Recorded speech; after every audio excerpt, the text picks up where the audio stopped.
السلام عليكم ورحمة الله. أهلا بكل الأصدقاء.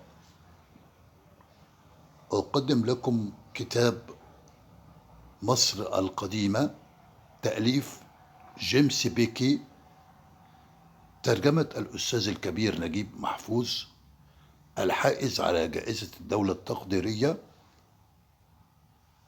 وجائزة نوبل للآداب لعام 1988. الفصل الرابع: فرعون في القصر. أزف الوقت الذي قرر أن يذهب فيه الملك إلى المعبد العظيم بالكرنك ليقدم أضحية. لقد ذهبنا إلى الطريق الذي يوصل ما بين القصر وطريق المعبد لنشهد فرعون وموكبه الملوكي. وأحب الآن أن أحدثك عن فرعون والحياة التي يحياها. ليست كلمة فرعون اسمه الحقيقي، وليست هي لقبه الرسمي، وكل ما في الأمر أنها لفظ كانوا يدلون به على أحد العظماء الذين يتهيبون من ذكر أسمائهم، كما كان يذكر التركي الباب العالي إذا عنا السلطان وحكومته. وعلى هذا القياس كان المصريين يطلقون لفظة فرعون على ملكهم العظيم، ومعناها اللغوي البيت العظيم. وقد كان ملك مصر عظيما حقا، وكان الناس لذلك ينظرون إليه كما لو كان أكثر من إنسان عادي، وكان هو نفسه يعتقد أن ذلك صحيح لا ريب فيه.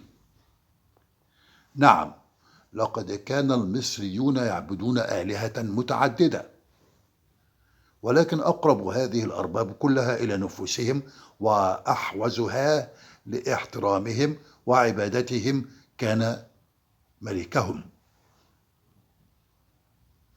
لقد حكمت الملوك مصر منذ أزمان غابرة، ولقد كانوا دائما يعتقدون أن ملوكهم آلهة كامنة في لحم بشري.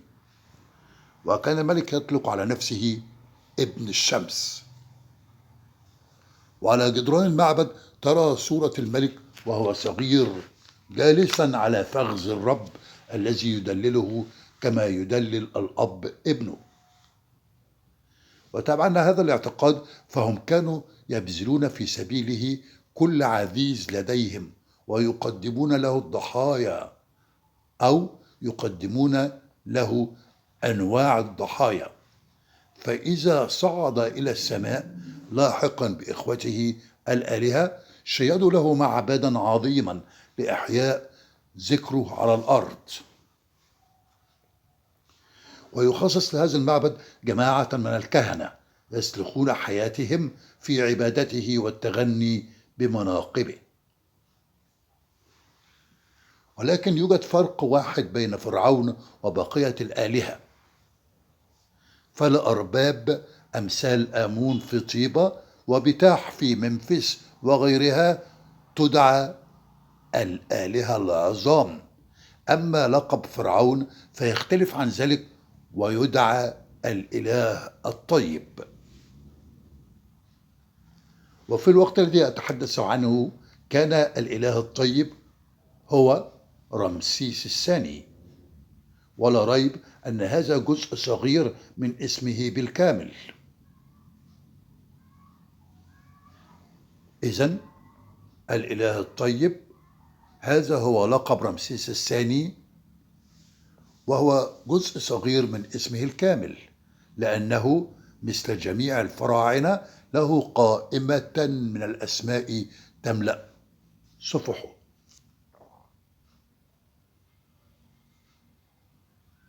ولم تكن رعيته في طيبة قد رأته منذ زمن بعيد أو منذ زمن طويل، لأنه كان غائبا في سوريا يحاول حل عدة مشكلات سياسية.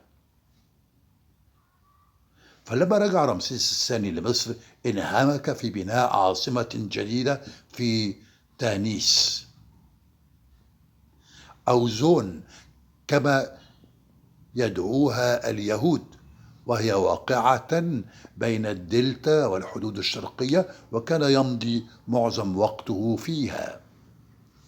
وجميع الذين شاهدوا العاصمة الجديدة يثنون عليها أجمل ثناء، ويشيدون بعظمها إشادة بليغة، ويسهبون في وصف معبدها الجديد وتمثال فرعون المقام أمامه البالغ ارتفاعه 90 قدما. ولكن حتى في ذلك الوقت كانت طيبة لا تزال مركز حياة الشعب التجارية.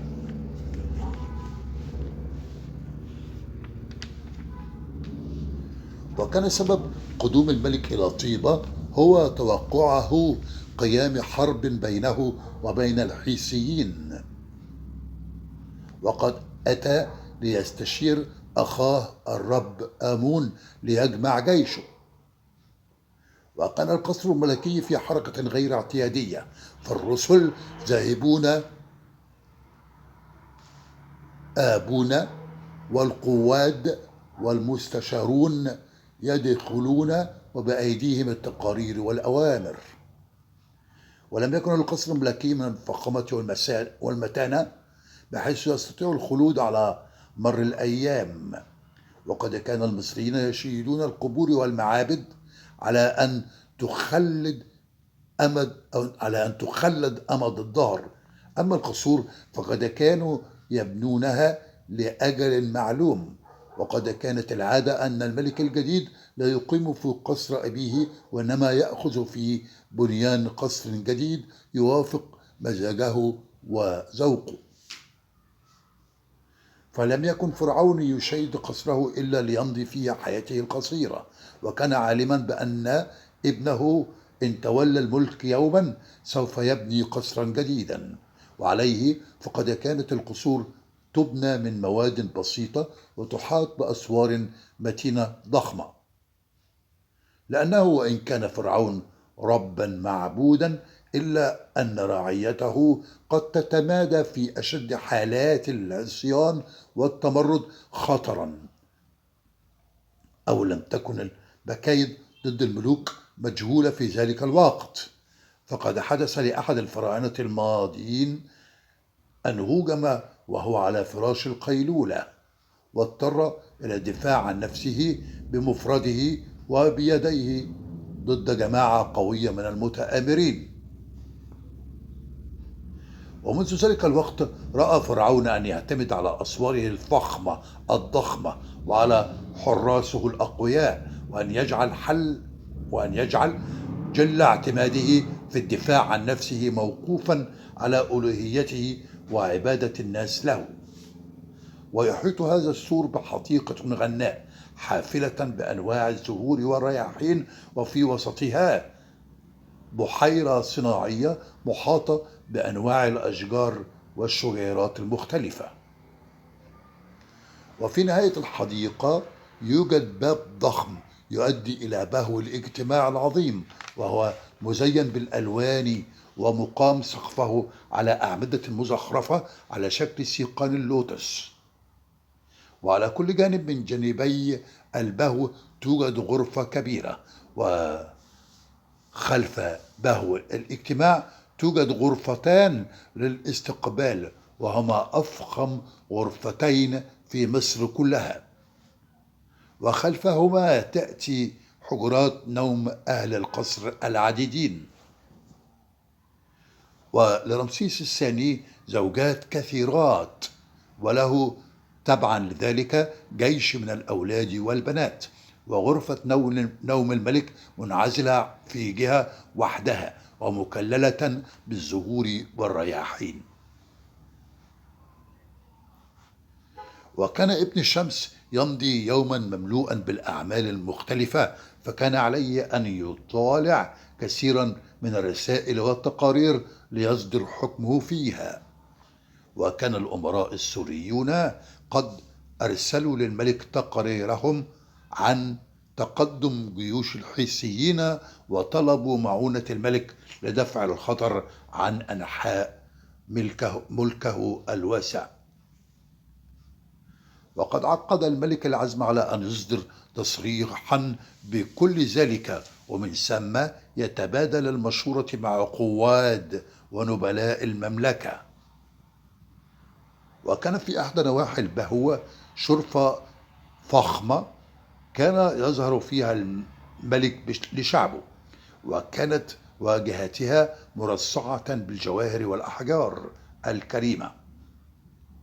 وكانت العادة أن الملك وبعض الأميرات يقفن بجانب الملك عند ظهوره للشعب.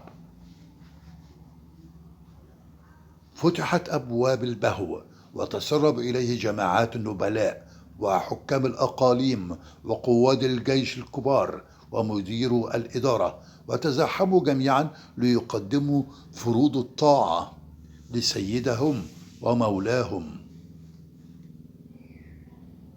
وفي لحظة اصطف الجميع في نظام وأدب، وفتح باب كبير.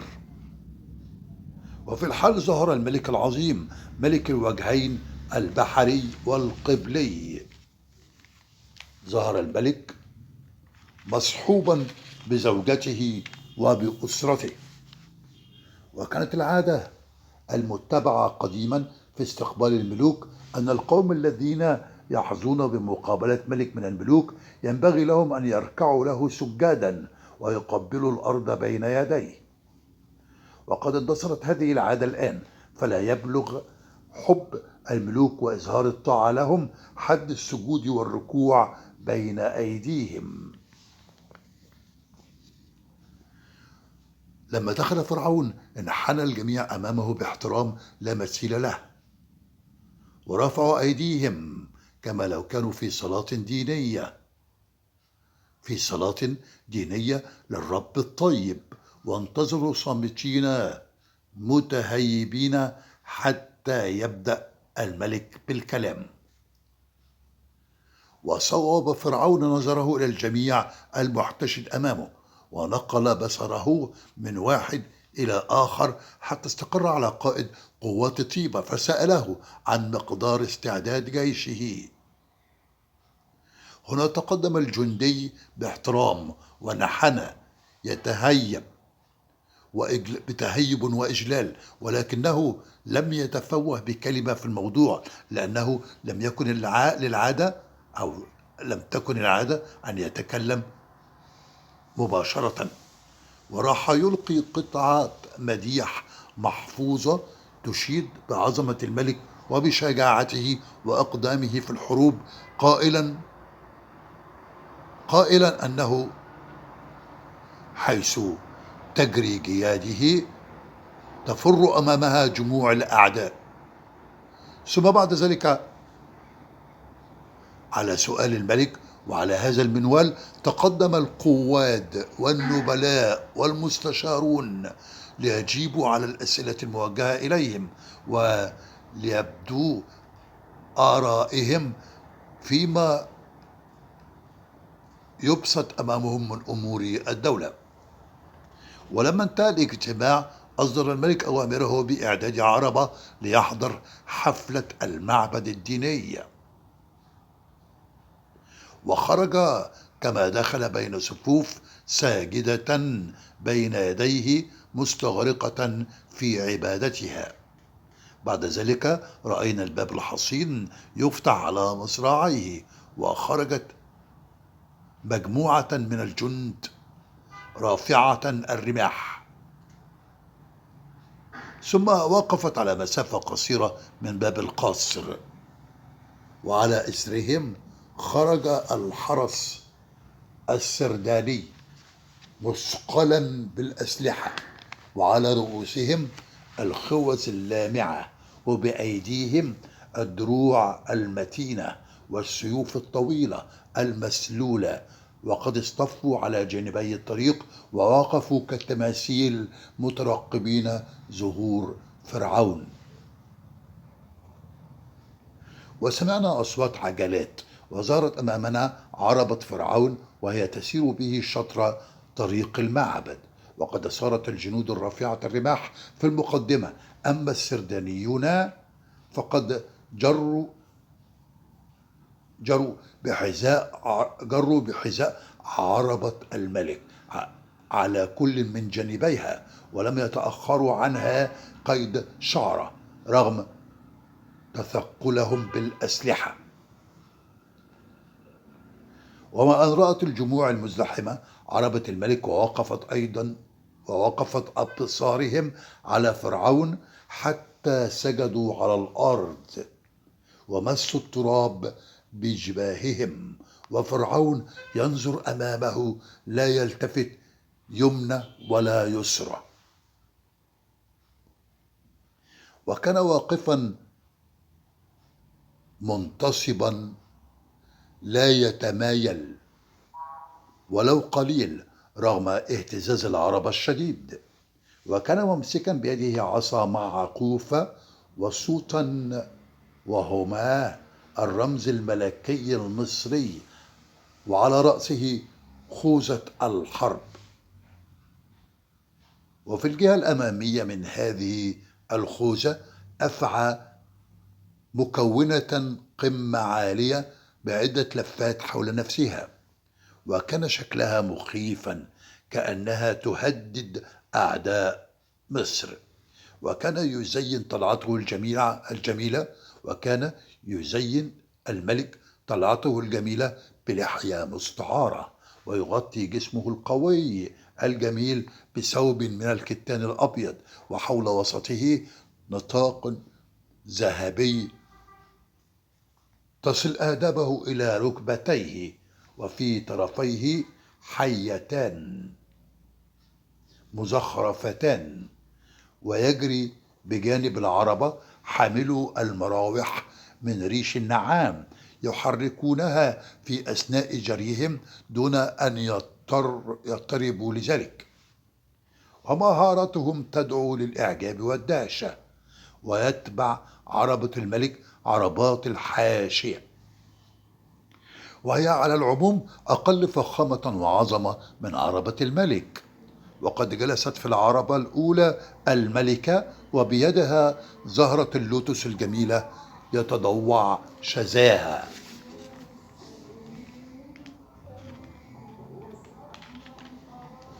أما الذين في العربات الأخرى فكلهم أمراء يجري في عروقهم الدم الفرعوني، وقد شاهدنا بينهم الأمير الساحر خامواس، وكان أعظم ساحر في مصر، ومن معجزاته قدرته على استحضار الأموات من القبور. وكان الناس يجفلون أمام بصره الحاد ويتهامسون فيما بينهم وبين أنفسهم بأن درج البرد الذي يضمه إلى صدره كان قد أخذه من قبر ساحر من ساحري الأيام القديمة. وفي دقائق معدودات مر الموكب بعد أن بهر الأنظار بفخامته وبالإشاعات المنعكسة على أسلحته وجنوده والجواهر التي على أفراده العظام. وجرت خلفه الجموع الغفيرة نحو معبد الكرنك. لقد رأيت في لحظة أعظم رجل على ظهر البسيطة والظالم الجبار المذكور في قصة بني إسرائيل. كم كان قويا وكم كان فخورا، وطبيعي أنه لم يكن يحلم بأن اليهودي الصغير الذي تبنته ابنته والذي تربى بجامعة الكهنة بهليوبلس سوف يزل مصر في يوم من الأيام ويبدل عزها هوانا، وإن اسم فرعون العظيم لم يكتب له الخلود وزيوع الصيت إلا لأنه اقترن باسم موسى.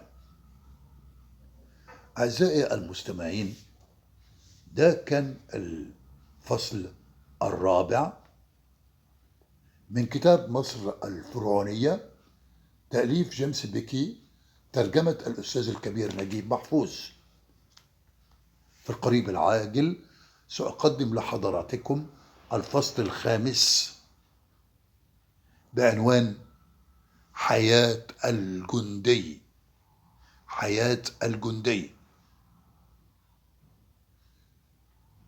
تابعوني في هذه الفصول الرائعة من كتاب مصر القديمة. شكرا لكم وإلى اللقاء.